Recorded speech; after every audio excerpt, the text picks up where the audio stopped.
श्रोते हो नमस्कार. ऐसी अक्षरे रसिके या कार्यक्रमामध्ये कपाटातली पुस्तकं या मालेत आज ऐकूया फॅरेनहाईट 451 या पुस्तकाविषयी प्रसाद कुमठेकर यांनी लिहिलेला लेख. फॅरनहाईट 451 या तापमानाला पुस्तकांची पानं जळू लागतात. पहिल्या पानावर ही महत्त्वाची सूचना लिहून रे ब्रॅडबरी यांची फॅरनहाईट 451 ही विज्ञान कादंबरी सुरू होते. कल्पना करा, प्रश्न विचारा आणि स्वातंत्र्य जपा असं सांगत राहणाऱ्या या अमेरिकन लेखकानं ही कादंबरी सन 1953 मध्ये लिहिली आणि आज अनावश्यक माहितीच्या कचऱ्याखाली दबलेल्या, सोशल मीडियानं माजवलेल्या उच्छादानं वाचन संस्कृतीला लागलेल्या घरघरीच्या काळात 72 वर्षानंतर देखील ती आउटडेटेड होण्याऐवजी अधिक सुसंगत वाटते. अर्थात ही फक्त विज्ञान कादंबरी नाही, मानवी स्वातंत्र्य, विचारशक्ती आणि स्मृती यावर आधारित तत्वज्ञान आणि राजकीय रूपक यामध्ये आहे. कथेचा नायक गाय मॉन्टॅग हा एक फायरमॅन आहे आणि त्याच्या जगातल्या फायरमॅनची भूमिका आग विझवण्याची नाही, तर पुस्तकं जाळण्याची आहे. कारण या जगात पुस्तकं गुन्हेगारी वस्तू मानली जातात. पुस्तकं म्हणजे प्रश्न आणि प्रश्न म्हणजे असमानता. व्यवस्था पुस्तकांचा नाश करते, कारण वाचणारा मनुष्य आज्ञाधारक नसतो. राज्य करणाऱ्यांना ज्ञानापेक्षा अज्ञान अधिक सोयीस्कर वाटतं. स्वतंत्र विचार बंडखोरी समजली जाते.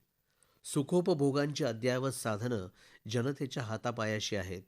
इलेक्ट्रॉनिक मीडियाच्या गोंगाटानं त्यांची मती गुंग झाली आहे आणि ती तशीच राहावी म्हणून सरकार सदोदित प्रयत्नशील आहे. लोकांच्या दुःखाला पुस्तकं कारण आहेत हा समज पसरवून पुस्तकं, ग्रंथालयं नष्ट केली जात आहेत. सरकारनं नियुक्त केलेल्या गाय मॉन्टॅगसारख्या फायरमनना पुस्तकं जळताना पाहून विलक्षण आनंद होतो. मॉन्टॅगला तर जळणारं पुस्तक पाहून फुलपाखराची आठवण होते. जाळण्यासाठी वापरण्यात येणारं रॉकेल हे अत्तरासारखं वाटतं. मॉन्टॅगचं वैयक्तिक आयुष्यही याच निर्जीवपणानं भरलेलं आहे. त्याची पत्नी मिल्ट्रेड दिवसभर स्क्रीनवरच्या कार्यक्रमात रमलेली असते. ती आभासी जगातील पात्रांना खऱ्या कुटुंबियांसारखं मानते. तिच्या जीवनात भावना, मूल्य, संवाद, प्रश्न यांना जागाच नाही. मनुष्यत्व हरवलेलं हे चवहीन असं आयुष्य मॉन्टॅगच्या अंगवळणी पडलंय. त्यानं घर, नोकरी, समाज यांचं बंधन स्वीकारलंय. अशातच मॉन्टॅगला क्लेरिस भेटते. तिच्या बोलण्यात, वावरण्यात जुन्या जगाची, संस्कृतीची सहज झाक आहे. क्लेरिसची बोलणं मॉन्टॅगला आवडू लागतं. पुस्तकं जाळण्याचं काम तुला आवडतं का, असं ती मॉन्टॅगला विचारते. आणि कधी काळी फायर ब्रिगेड आग लावण्याऐवजी आग विझवण्याचं काम करत होते, ते खरंय का असंही विचारते. मॉन्टॅगला आग विझवण्यासाठी माणसं नियुक्त केली जातात ही कल्पनाच असंबद्ध वाटते. पण तिच्या प्रश्नांमुळे त्याचा विचार प्रवास सुरू होतो आणि तो पुस्तकांची कास सोडून जो समाज विचार करणं थांबवतो, तेव्हा नष्ट कोण होतं, पुस्तकं की माणसं, या मूलभूत प्रश्नापर्यंत घेऊन जातो.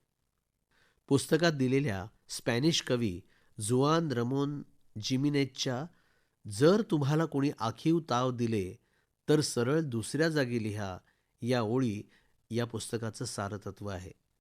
रेड ब्रेडबेरींच्या भाषेची पकड मराठीतही सुटत नाही.